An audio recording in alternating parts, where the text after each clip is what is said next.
coup de cœur de cette semaine, j'ai décidé d'ouvrir avec vous une page d'histoire assez méconnue. Enfin, méconnue.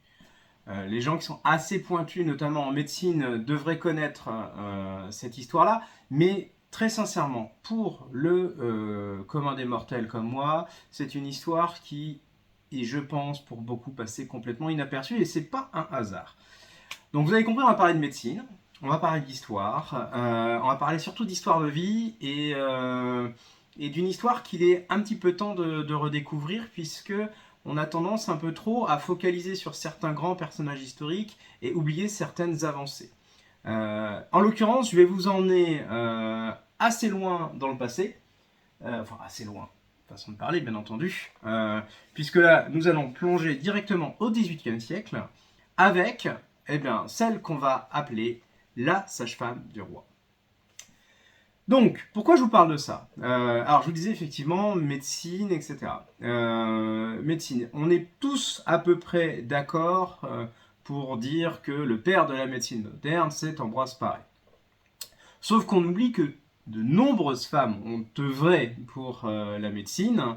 On a un petit peu passé sous silence. Alors au siècle des Lumières, c'est peut-être l'endroit où les Lumières se sont le plus exposées, mais c'est aussi malheureusement l'endroit où on a commencé de plus en plus à faire taire en fait, les avancées faites par les femmes. Hein, nous ne citerons que Olympe de Gouges pour citer un personnage célèbre, mais il y en a tant d'autres à citer qui ont été plus ou moins effacés, minimisés par l'histoire, alors qu'il y a eu de vrais apports. Bon, bien sûr, Olympe de Gouges pas en médecine, mais c'est un exemple parmi tant d'autres. Eh bien, c'est exactement ce qui s'est passé avec notre héroïne, à savoir Angélique du Coudray. Donc, vous aurez compris qu'on va parler tout simplement d'une femme qui a permis de vraies avancées en matière d'accouchement. Alors, on va recontextualiser. Nous sommes en 1747. Angélique du Coudray est donc une sage-femme, un titre qui existait vraiment. Il faut savoir qu'il y avait un espèce de, alors je vais le dire de façon grossière, de concours entre d'un côté les chirurgiens et de l'autre les sages-femmes, chacun essayant de tirer un peu la couverture à soi, les sages-femmes étant d'une certaine manière l'évolution des matrones, ventreuses, il y avait tout un imbroglio qui s'est transmis au fil du temps, mais de ça est née une vraie profession avec des vrais gestes, un véritable enseignement qui est celui des sages-femmes. Sauf que voilà, corps féminin, et pour cause, puisqu'on parle d'accouchement, on parle du corps des femmes, on parle du destin où les hommes, à l'époque, pas forcément bien vu qu'elles aient leur place, mais en l'occurrence, la médecine prend le pas petit à petit, et effectivement, des lieux comme cela sont importants qu'un médecin soit présent, mais ce faisant, il cherche à à éclipser les sages-femmes. Voilà le contexte dans lequel on va se trouver. Donc contexte d'orgueil, de réputation, de chapelle, querelle de chapelle, en fait. Sauf que voilà, certains quand même, d'un côté comme de l'autre, cherchent, au final, le vrai souci de l'histoire, le vrai gain, c'est-à-dire non pas la réputation ou la suprématie d'une discipline par rapport à une autre, mais le bien des patientes, en l'occurrence, et de leurs enfants. Parce que le vrai drame à cette époque-là, c'est le nombre de décès mère-enfant, mère nouveau-né qu'il y a, qui se dessinent les campagnes, qui sont un peu présents partout. Alors oui, bien sûr, attention, je grossis un peu le trait, c'est pas aussi simple que ça, mais les décès infantiles sont quand même assez nombreux. On n'est pas dans nos époques bénies où tout est bien surveillé. Il y a malheureusement beaucoup de décès en l'occurrence.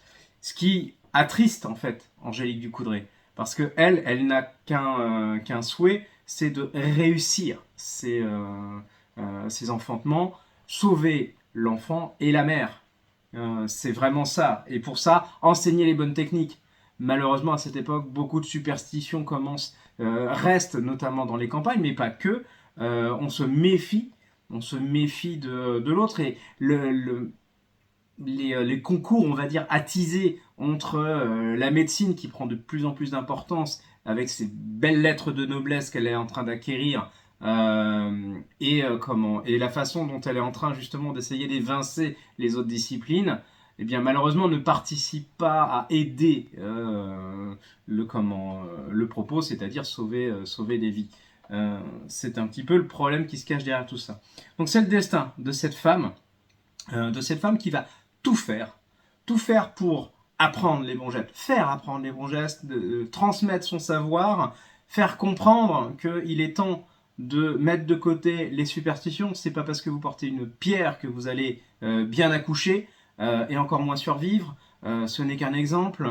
Voilà, il y a plein de petites choses comme ça qu'elle veut faire, mais ce faisant, elle doit trouver sa place, elle doit faire ouvrir la confiance aux autres, et y compris dans sa même discipline. C'est-à-dire que les autres accoucheuses ne sont pas forcément prêtes à tout simplement à écouter d'autres techniques, des techniques qui sont pour elles novatrices ou voire trop invasives. Eh bien, c'est tout cela qu'on va suivre dans son destin, un parcours de vie avec un personnage quand même, avec un certain, allez, je vais le dire de façon, comment dire, pas disgracieux, mais un peu moqueur. Elle a un melon. C'est-à-dire qu'elle sait qu'elle est douée. Elle sait que ses gestes sont bons. Elle veut les transmettre. Mais voilà, avec cette connaissance, parfois, c'est pas forcément bien accueilli.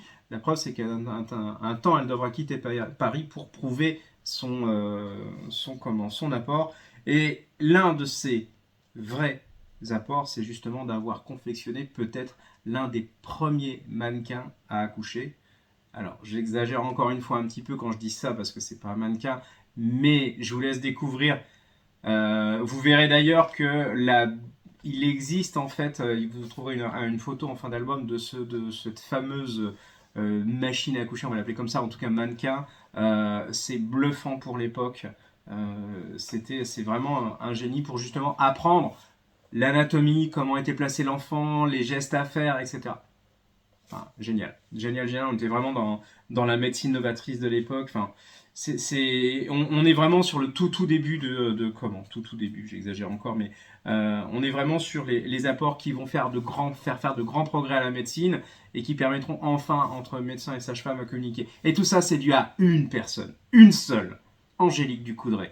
Un nom qui est oublié, un nom dont on n'entend pas assez parler, et qui a apporté beaucoup de choses à la technique de l'accouchement, beaucoup de choses aux médecins, beaucoup de choses aux femmes. Malheureusement, comme souvent après la Révolution, ça a été un petit peu oublié. Il était temps de lui redonner ses mérites et ses lettres de noblesse pour la connaissance de tout le monde. Et c'est ce qu'ont fait très bien Hervé Dufaux et Adeline Lafitte. C'est vraiment très bien.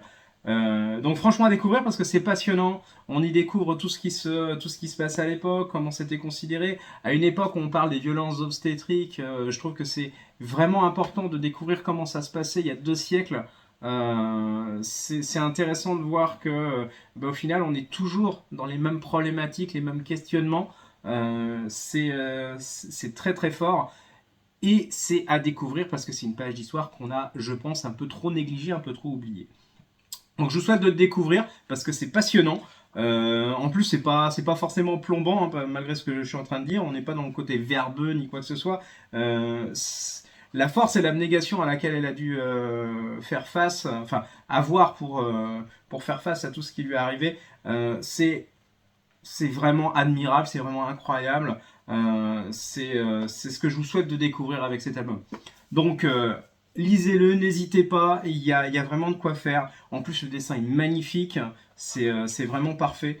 Et puis, vous apprendrez justement pas mal de petites choses sur toute cette évolution de la médecine de façon générale. Donc, je vous souhaite de le découvrir, de le partager. Si vous avez besoin d'en parler, vous savez où nous trouver, hein, tout simplement. Toujours est-il qu'en attendant, je vais continuer à vous souhaiter de bonnes vacances. Hein, et puis, à la prochaine. Allez, au revoir.